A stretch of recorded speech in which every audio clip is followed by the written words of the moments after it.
Well, good morning and happy Thursday. You are looking live over Dublin this morning. The time is now 6:30 on this October 20th.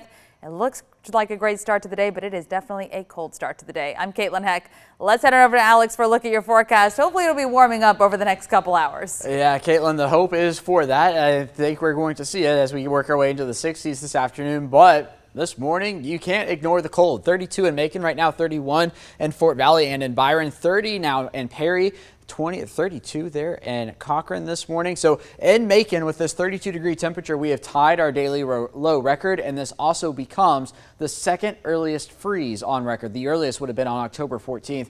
This is October 20th, tying a record from 1960s, the 1960s there. 5 degrees cooler in Crawford County this morning, 6 degrees cooler in Butler and in Marshallville, a degree or two warmer the further east you get as you head out towards the Savannah River. Quiet across the southeast, a very cold morning, several spots below freezing. We were able to all get colder through the overnight hours because we didn't see a whole lot in the way of cloud cover. But we are going to rebound nicely. A high temperature right around 65. Our average high is 78. Sunrise is at 7:42 this morning here in Macon. Now, we are going to be talking about mid-60s this afternoon and a great fall weekend on tap. We'll have more details on that forecast coming up here in just a few minutes. All right, thank you, Alex. The Department of Education officially launched the student loan forgiveness application, so now you can apply for up to $20,000 of aid now through December 31st of next year. Raymond Cohen tells you about the impacts of the loan forgiveness program. Rasheen Bradley has 3 kids. His oldest daughter is the most recent college grad and paid off her debt. I look at the whole educational system should be free. A person goes to school, they walk away with $100,000 worth of debt. Bianca Corbett hopes to head back to school. She left in 2015 to take care of her 6 kids. Corbett says she has about $50,000 worth of school debt. It stops me from actually trying to go back and accumulate more debt, because that's basically what you're doing, accumulating more debt. Brenna McNulty is a graduate student. She had to take out loans to get through undergrad. And it's a relief on anyone because student loans is like the biggest amount of money and debt that most people have nowadays. There will be some people who think that college is cheaper, essentially, because they can borrow, and there's a possibility that that debt will be forgiven. Arias says borrowers who received a Pell Grant and have low debt will benefit the most. He says it's more likely that most, if not all, their debt could be canceled. He also says inflation impacts people with student loan debt. Inflation actually benefits borrowers. When you have unexpected inflation, that makes the real value of your debt go down. According to the Committee for a Responsible Federal Budget, if it survives legal challenges, about $400 billion worth of student debt will get wiped out. In Macon, a 12-year-old girl is recovering after getting hit by a bullet. The sheriff's office says it happened yesterday off Newburgh Avenue, which connects Houston Avenue to Highway 41. They say she got hit in the leg and she is okay. Investigators are still working to learn what led to the shooting. If you have any information, you can call Macon Regional Crime Stoppers. That number is 1-877-68-CRIME. Again, 1-877-68-CRIME. School officials say a student brought a gun to Warner Robins High School yesterday. It was found during a backpack search. It's unclear if a teacher or school administrator conducted that search or why they searched the bag. School officials declined to discuss any disciplinary actions for the student, but said in part, quote, "We followed our policies and procedures concerning weapons at school." Principal Chris McCook sent an email to parents yesterday afternoon. The Houston County Sheriff's Office says a suspect charged with aggravated assault on White Road Monday now has other charges pending. Honey Joanne Cole was arrested after firing gunshots at a man who attempted to leave in his car. The Peach County Sheriff says they later found Alan Lee Nichols shot on Sedan Road. As of yesterday, he is in stable condition at a hospital. Well, this morning, a North Georgia man sits in jail after being charged with bringing guns onto the grounds of the U.S. Capitol building in D.C. The 80-year-old was arrested yesterday. He told police he was trying to deliver documents to the Supreme Court. Officers say they found handguns, a shotgun, a pipe, and containers inside a van. Another man and woman were also detained during the search, but later let go. Well, this morning, Georgia football fans mourn the loss of football legend Charlie Trippi. At the age of 100, the man known as the greatest all-around athlete to ever play football for the Bulldogs died peacefully at his home yesterday morning. He began with UGA in 1942. He helped the Bulldogs capture the 1942 SEC championship and an invitation to the 1943 Rose Bowl. He was also an All-American baseball player in 1946. Trippi was inducted into the class of 1959 National College Football Hall of Fame, National Pro Football Hall of Fame, the Rose Bowl Hall of Fame, and State of Georgia Sports Hall of Fame in 1965.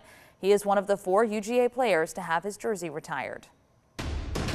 6:35, let's get you now to your election news. Senator Raphael Warnock returned to the campaign trail this week. Yesterday, he made a stop in central Georgia, visiting Hancock County.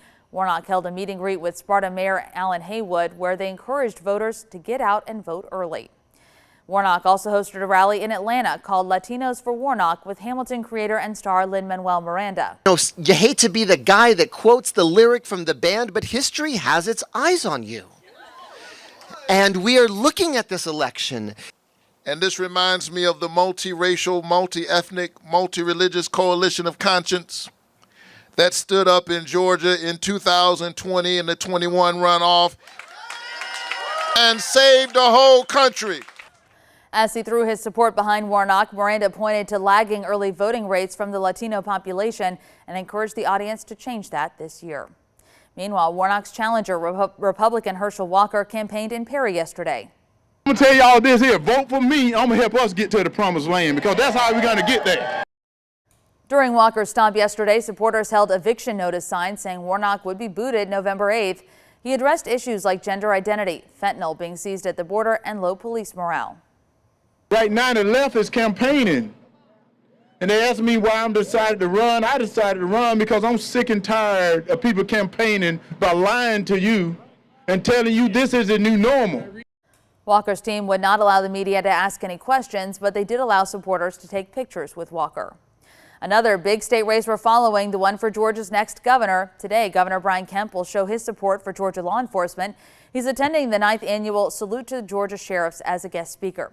Hosted by Jones County Sheriff Butch Reese, the luncheon will honor the 2022 Sheriff of the Year, Banks County Sheriff Carlton Speed.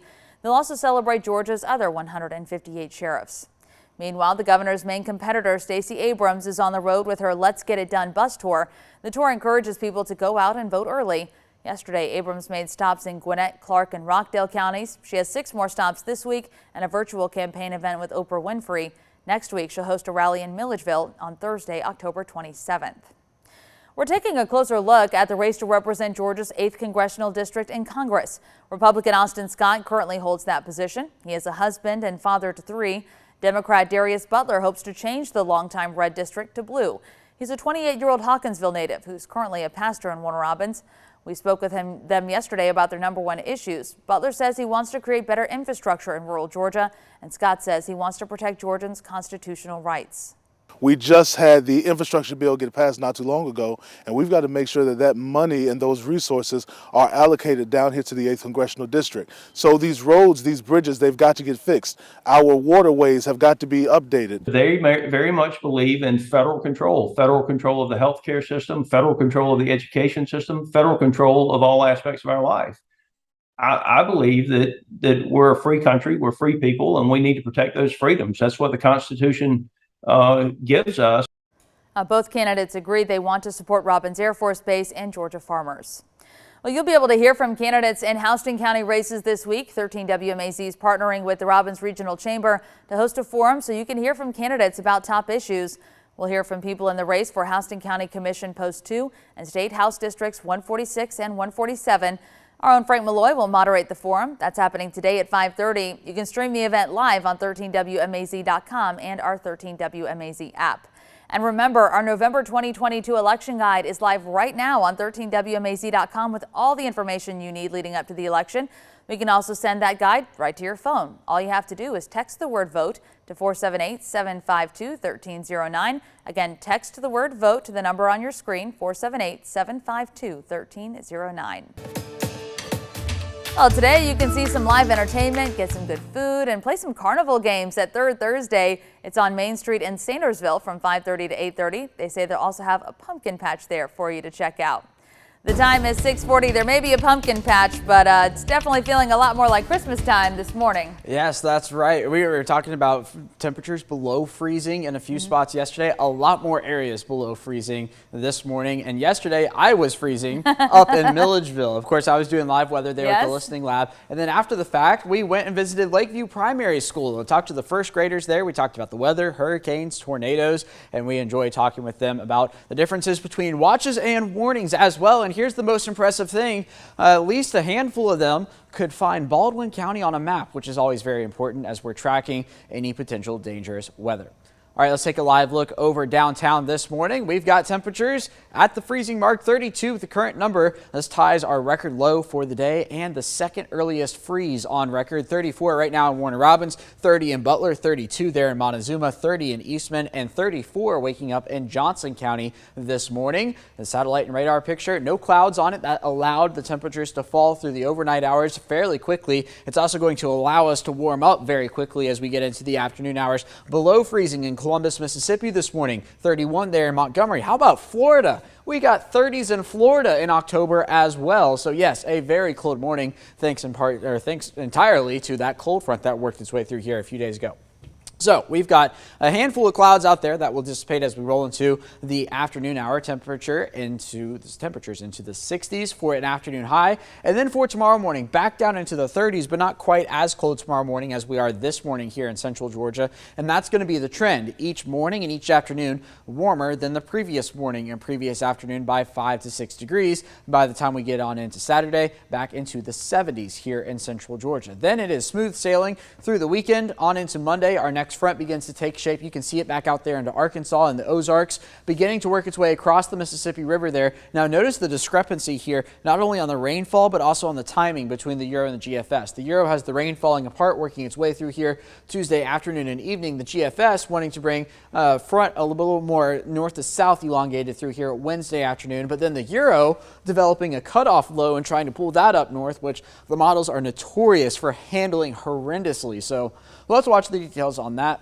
As of now, we've got a forecast written in a number 2 pencil. That's the best way to say it. 37 there for tomorrow morning, 41 there on Saturday, back up to 48 by the time we get to Monday, a high temperature of 65. Mostly sunny skies, a light wind out of the west, 5 to 10 miles an hour. Sunrise at 7:42 this morning. Then for tonight, 37. Not as cold tomorrow morning as we are this morning. Sun sets at 6:56. And if you're looking for something to do this weekend, maybe a corn maze, here's your weekend forecast. We've got temperatures in the 70s both days, 75 there on Saturday, 77 on Sunday with plenty of sun to go around. Here's the 7-day forecast. We've got temperatures, of course, rising into the 70s as you just saw, but not stopping there, into the 80s next week as well before that next front arrives. Again, the arrival of the front, the amount of rain with that front, written in a big old number 2 pencil as the models are in a ton of disagreement.